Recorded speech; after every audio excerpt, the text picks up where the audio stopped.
ছোটবেলায় টিভির সামনে বসে ঘন্টার পর ঘন্টা সেই কন্ট্রা, মারিও কিংবা PS1 এর গেম খেলার কথা মনে আছে? আর মোস্তফা গেমের কথা তো বাদই দিলাম। 30,000 প্লাস ইমুলেটর গেম সাপোর্ট করে এই ডিভাইসে। বাজারে এখন বিভিন্ন ধরনের রেট্রো গেম কনসোল পাওয়া যায়। ভেবে দেখুন তো ওইসব নস্টালজিক 18,000 গেমের পোর্টেবল অভিজ্ঞতা বাজেট রেঞ্জে যদি আপনার পকেটে চলে আসে তাহলে কেমন হয়? এমন একটা জনপ্রিয় অপশন হচ্ছে R36 Max। ম্যাক্স বলার কারণও আছে, এটা ডিসপ্লেটা অনেক বড়, 4 ইঞ্চির, সাথে কিন্তু ফাইবারের এইরকম একটা প্রিমিয়াম কেসও পেয়ে যাচ্ছেন। ধন্যবাদ জানাতে চাই টেক হাঙ্গারকে আমাদের কাছে এই ডিভাইসটি পাঠানোর জন্য। তাদের কাছে এই ডিভাইস ছাড়াও বিভিন্ন ধরনের গেমিং গ্যাজেটস রয়েছে। তাদের ফিজিক্যাল শপের ঠিকানা, তাদের ফেসবুক পেজ, ওয়েবসাইট সবকিছু আমি ডিসক্রিপশনে দিয়ে দিচ্ছি।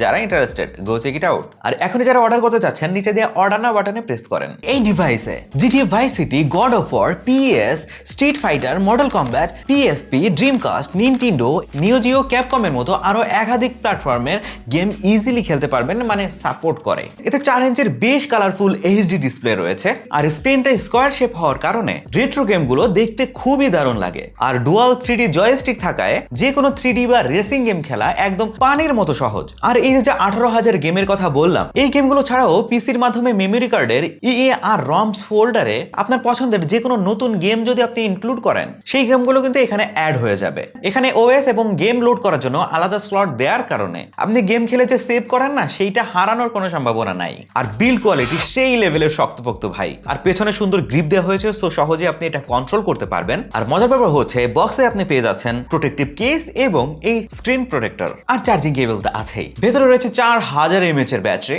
যা থেকে আপনি 5 থেকে 6 ঘন্টার মতো ইজিলি আপনি ব্যাটারি ব্যাকআপ পেয়ে যাবেন। যদিও এটা ইউজের উপর ডিপেন্ড করে, তবে আমার পরামর্শ থাকবে কোনো ফাস্ট চার্জার দিয়ে এটাকে চার্জ না দেওয়াই ভালো। আর কোনো কারণে যদি ডিভাইসটাকে রিসেট দেওয়া লাগে, সেই ক্ষেত্রে L2 আর Y একসাথে 3 বার চাপলে ডিভাইসটা ইনস্ট্যান্ট রিসেট হয়ে যাবে। এবার যদি সহজ করে বলি, এই ডিভাইসটা কাদের জন্য? যারা কম খরচে শৈশবের ক্লাসিক গেমগুলো একসাথে স্মুথলি আবার উপভোগ করতে চান, তাদের জন্য কিন্তু এইটা ভালো একটা ডিল হইতেই পারে। তবে এইসব ডিভাইস থেকে যারা হাই এন্ডের গেমগুলো আশা করেন না, তারা কিন্তু একটু হতাশই হইতে পারেন। তবে বাজেট অনুযায়ী শৈশবের স্মৃতিগুলো যদি তাজা করতে চান, তাহলে এই ডিভাইসটাকে কিন্তু আমি মন্দ বলতে পারছি না। সো R36 Max এর প্রাইস হচ্ছে 5,400 টাকা। ছোটবেলায় আপনার সবচেয়ে প্রিয় রেট্রো গেম কোনটা ছিল? কমেন্টে জানান, দেখি কার কমেন্টের সাথে আমার পছন্দের গেম মেলে। ভিডিওটি ভালো লাগলে অবশ্যই সাবস্ক্রাইব করে রাখবেন। দেখা হচ্ছে পরবর্তী ভিডিওতে।